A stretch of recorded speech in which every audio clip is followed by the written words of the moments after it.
and thanks for joining us. I'm Maria Sorreo here at the California Speedway, the Auto Club Speedway that is, for the final race of the IndyCar Championship. Now, it's all coming down to two drivers, Scott Dixon and Elio Castroneves. Now, I had a chance to sit down with both drivers who talk about what winning the championship would mean to them. The good news is, all joke aside, obviously, it's been an incredible season for both teams, and but we are ready. I mean, we're ready to take this and make it happen because we wanted this. I wanted this so bad, you know. But I have and there is no reason for not to make it happen because I have the best team behind me. I know what I need to do, and I'm going for it. Day to night race, is that always a little bit more challenging?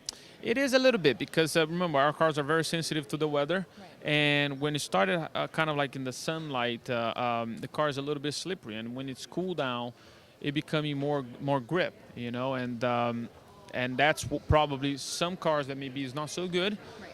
It might becoming very good in the end. So that's the nature of racing. Let's put it this way. And but the good news is we had a 3 weeks ago a test here, and my car was awesome on the hot weather and the cold weather. It was super fast. Watch out, it's going to be awesome. Our idea is to make a consistent car. Like I told you, in any kind of scenario, it's almost 3 hours a race. So we want to make sure that the car responds well in the first minute and in especially the last lap. And those are the things you'll be thinking. Yeah, if you ask me, did you make some math? I'm terrible with math, so I did not, to be honest. People telling me, oh, you got to finish here, bonus point. I don't care. The one thing I care is to win the race, and then the rest of it's going to be outside of my control. No, every year we come in with setting two goals, and the first one is to win the 500, and then secondly to win the championship. And you know, we didn't deliver on the first, and had a pretty poor performance in the first one. So you know, after the season, you know, I think you know, mid-year we were really like down and out. Like, man, this is going to be tough to bring back, but. It's been a wild ride, and to find ourselves, you know, in a two-horse race at the end with Elio, you know, it's nice to see. And you know, I think if we are lucky enough to you know, get this championship, it's going to be a pretty sweet one because of the ups and downs and the highs and lows that we face throughout the year. What was going through your mind in Houston? I don't know, a lot of things. You know, you kind of, you know, you get into those situations where, you know, like even race one, we're leading it, and you know, you're like halfway, and I'm like, man, this is looking really good, and then you're like, no, don't think that because you're going to jinx it, and then you know, something's going to break. We got through race one, and then race two. You know, we had a pretty hairy start with Elio. He moved us quite wide and actually hit the wall really hard in the kink there at the start. And probably thought that we'd broken the car, and I'm like, you know, after the high of race one to race two, I'm like, no, it's broken, and then to see his car leaking oil, I'm like, oh, this could be good, and you know, it is sad to see you know, some of the guys go through those situations, but you know, I truly do believe that when you look back at a season, the good luck and bad luck or mechanical failures, and they pretty kind of, you know, even themselves out, and Elio's had a pretty clean season to date, so I don't know, you know, we'll find out Saturday night, you know, that's you know, you kind of think about it for the last week, and you're like, as long as I put my 100% in and we do as best, you know, the best job that we can, either way I'll be, you know, happy getting out of the car. It's just whether you're going to be a lot happier or not. Right.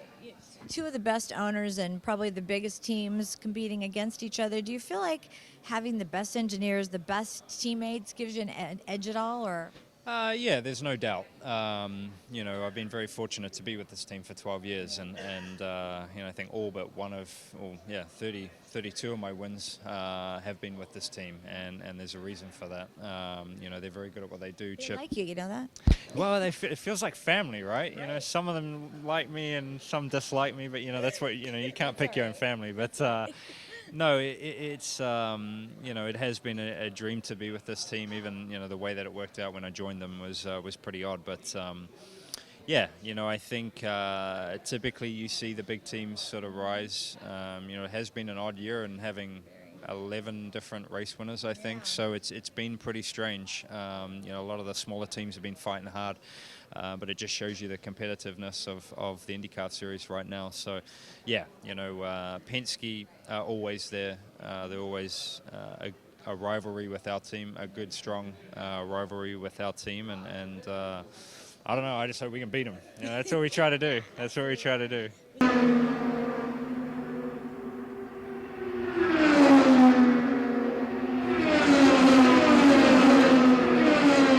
Now, this has been a very exciting and historical season for the IndyCar Series as 4 drivers got their very first wins this season. I sat down with 2 of those drivers, Charlie Kimball and James Hinchcliffe, who talk about what it was like winning the race for the very first time. Oh, it was a pretty special day. It took a little while for everything to sink in. I think it's still sinking in. I still get goosebumps when I get introduced as IndyCar race winner instead of racing driver. And it definitely changes that perspective. But for me, one of the great things about that day was the fact that we won by going fast. We won by not saving fuel, by just putting in lap times and going flat out. And for the team to have made that strategy call as early as they did proved they had a lot of confidence in me to be able to get the job done as far as making those lap times happen. I was going to ask you that because obviously confidence is a huge thing in IndyCar, and when it takes so long usually for a rookie or somebody to win their first race, what was going through your head, first of all, on the last lap of that race? Well, the last 5 laps, you start to hear all sorts of noises and things going wrong and things that could go wrong, but the team was doing a great job of giving me the gap to second place, giving me his lap times, my lap times, reminding me we were good on fuel, just keeping updated. It's like 3 more to go, two to go, last lap, just bring it home, get around. And it wasn't until the last lap I felt that I could really back off. The last 10 laps I was starting to try and modulate the gap a little bit, and I found that the easier I was driving, the faster I was going. I was just relaxed, and things were good. I mean, the car was so good, and that's a real credit to not just the 83 crew, but the whole Chip Ganassi racing team, because in qualifying, or practice right before qualifying, I had a crash and rode off the primary car. Right. So in 2 hours, there were as many red Target shirts as there were orange Novolog FlexPen shirts in the garage. And Mid-Ohio is not a big garage. No. And so it was a bit like a ballet, and they got the car ready to go. And from the first lap in qualifying, I knew we could start in the top 5. And from there, everything was to play for. Yeah, I actually saw that race and saw you get out of the car, and I'm always thinking, what is going through your mind? You're climbing out of a car, everybody's hugging you and grabbing you. You're the winner of the race.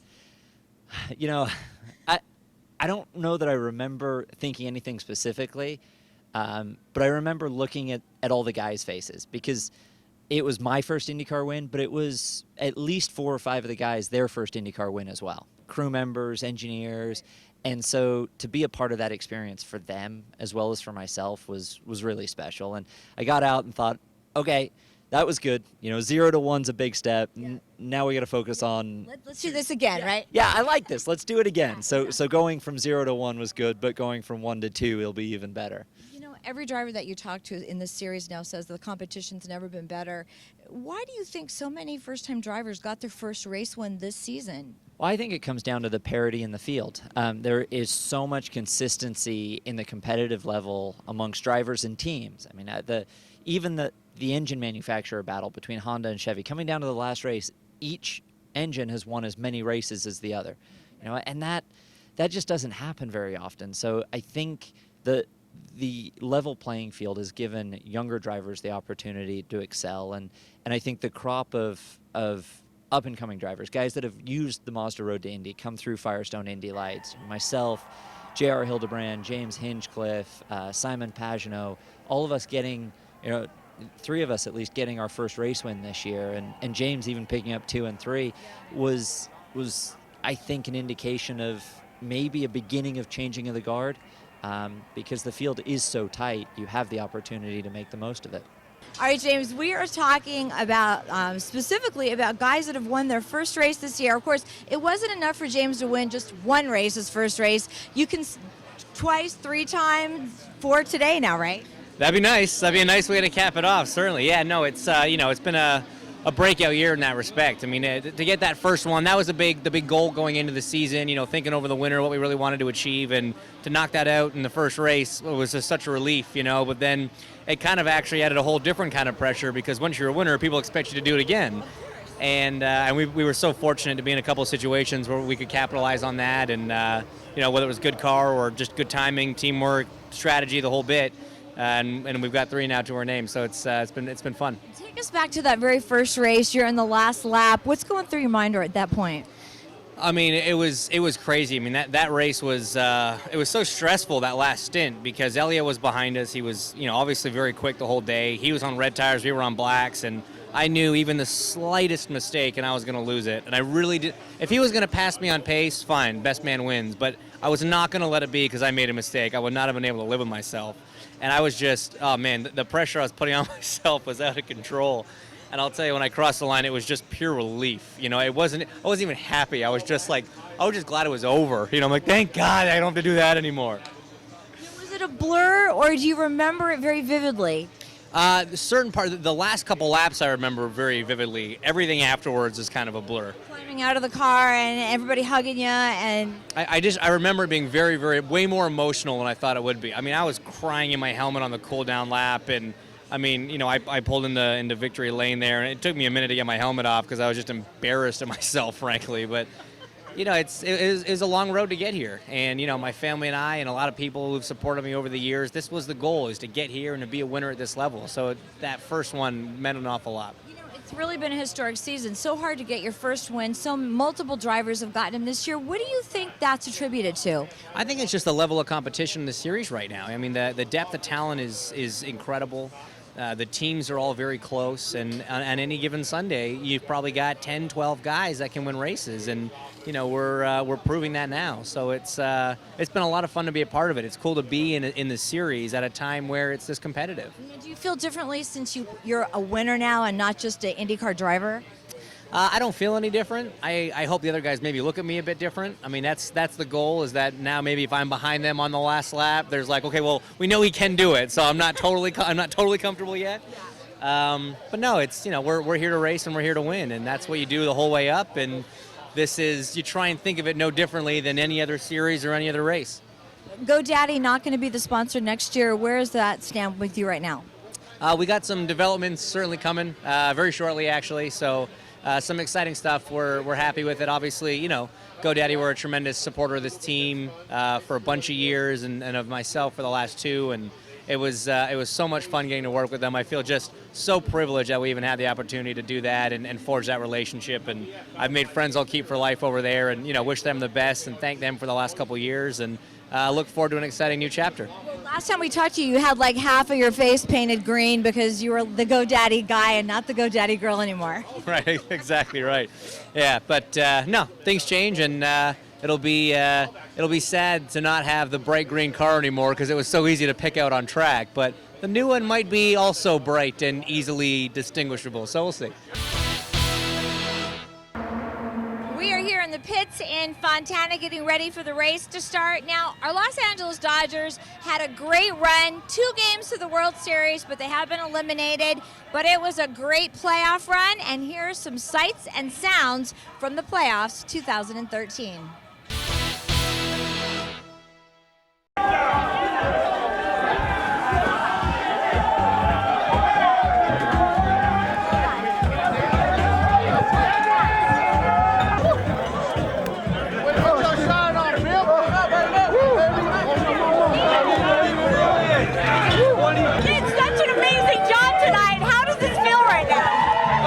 Good. You know, ultimately the goal is to have 2 more of these, but we're going to let the boys celebrate tonight. It was a great win. Kershaw absolutely manned up, pitched his heart out tonight, and I mean, come on, Uribe, the guy keeps doing it.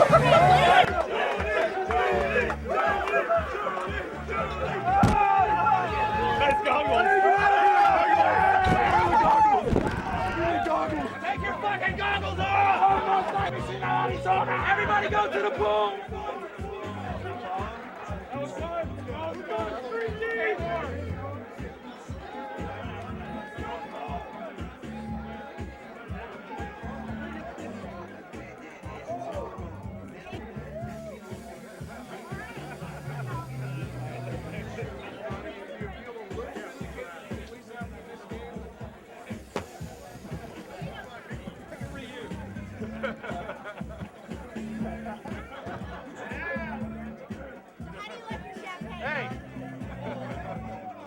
No, I think last year at the end of the year was unbelievable, just from the standpoint how I said it so many times. He gained so much respect in our clubhouse at the end of the season last year, the way he treated Louis Cruz. And to me, that was huge. And we talked about it the last meeting we had, about how good of a teammate Juan was. And just good to see him have this kind of year. Congrats. Alright, we're here to get Kershaw. This is not only such an amazing season, you know what this is like, but what's it like this time? It's unbelievable. The way this happened, Kershaw coming back on short rest, he's been such an animal for us all year long, and to come up and finish that game for us was huge. And one year rebound, you can't say enough about him all year long. He's just been What was going on in your mind when he hit that home run that one year? It's ultimate elation. You still have one more inning, but with Kinley Jansen's out there, we feel really confident. And it's just a huge win, and it was nice to do it in front of the home crowd.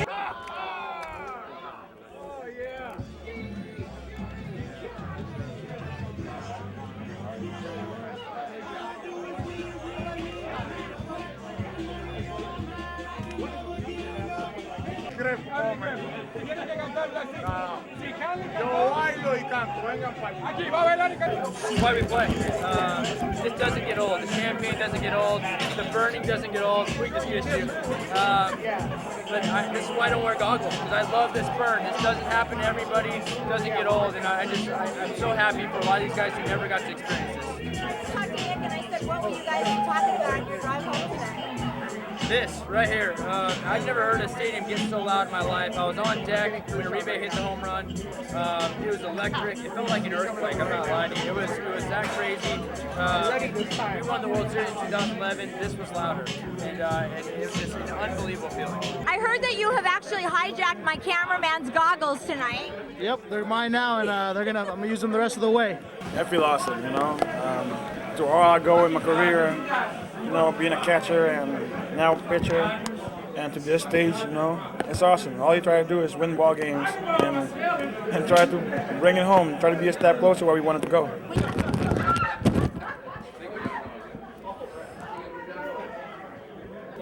Right now, we're really happy, you know, to be where we are right now. But still, we gotta, you know, we got some work to get done. I think we don't done yet, and we gotta finish it up. And you know, I hope everybody enjoyed it tonight and be ready for the next series. Now you got to celebrate in front of the fans tonight. What was that like? That's what you wanted. Oh yeah, and you know it, right? Yes, exactly. I mean, I was getting a little bit upset at the bottom of the eighth, but at the same time, you know, we keep our head up, and because we knew we could come back and win this game.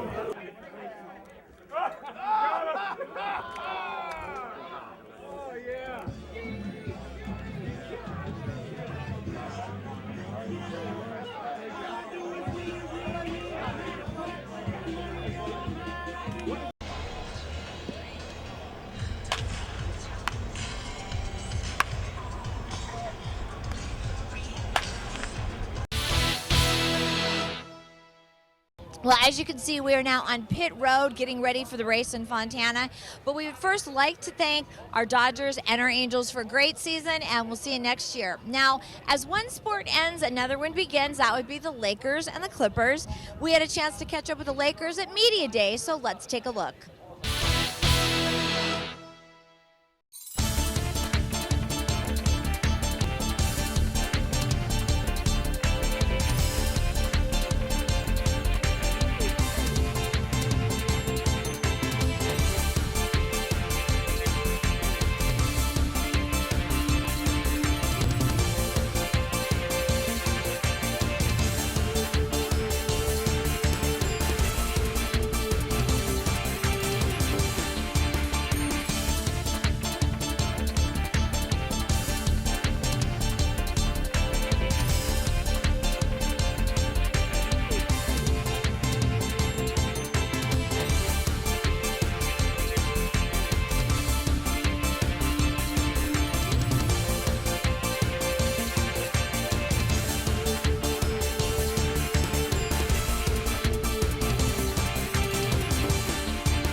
And we'll have much, much more from the Lakers and the Clippers on our next show, so stay tuned.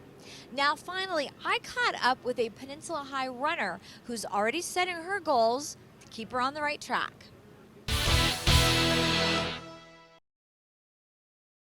When you said that, she had a list of achievements and aspirations, tell us what they were. Well, she wanted to be the Bay League champion in all of the events. She wanted to break all the varsity records as a ninth grader. She wanted to be able to qualify for the Junior Olympics before the 11th grade. And my thought process is, let's just see how serious she is about it. From growing up and being involved in sports, is that why you had a list of accomplishments? That's a very rare but important thing to have. Yeah, that definitely added to it. So I did very little track, but I did a lot of tennis too. So it helped add to my mentality as a sprinter. I learned a lot from tennis, and then I could bring it to the track also. You accomplished so much last year. What is it what sort of drove you last year to accomplish as much as you did? I would just say that I was just really excited to be in a new school and have all these new things that I could do, because I was so used to doing tennis that track was so different from the way tennis is. And then also I'd been the summer before I came, I'd been looking at a lot of times that were it seemed easy, and then when I got here and I told Coach Solomon about the times and we started working at them, they were actually a lot harder than I expected it to be. So I had to work really hard, and that kind of excited me that I had something to do every day, something to work towards. So that's interesting. Well, I was going to ask you what the biggest challenge in running and sprinting is for you. Definitely getting the times down, because times are so hard to taking a second off your time. You're just yes, I did it, because you think there's not a lot of difference between 12 and 11 seconds in a 100 meter, but track teaches you that that second is like an eternity. So it's a lot of work to cut that second out, and we definitely had to work really hard to every second I took off, I was really happy about it, because I had to work very hard to get it. Yeah. When you're competing at a very high level, and you and I were just talking about the fact that the higher up you go, the harder that it gets, how motivating is that for you? Scary, motivating, all at the same time?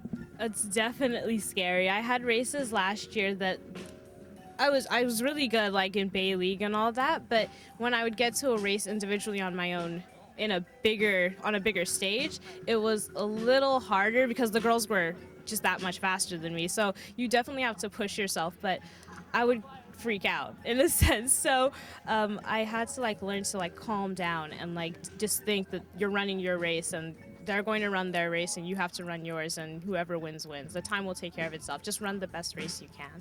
Seems like the sky is the limit for this runner. Where do you see her going? Well, I kind of joked and I said, well, Tanika, if you decide to turn pro after high school, all these coaches are going to want you. Would you consider me as your coach when you decide to turn pro? Well, this was the very last race of the IndyCar season. Scott Dixon will take the championship, and Will Power from Team Penske won the race here in Fontana. That will do it for us. We will see all of you race fans in 2014. For now, I'm Maria Sorreo, and we'll see you next time. That's the ticket. This is the ticket. I hate to admit it. My entire engineering staff lives off these things. They take them with them to the race. They've got them stashed in their pockets during the race. While I went working, they're sitting there popping M&Ms. It must be a nice gig. I mean, I think I know what I'm going to do when I retire from driving. Just go stand on the timing stand and pop M&Ms.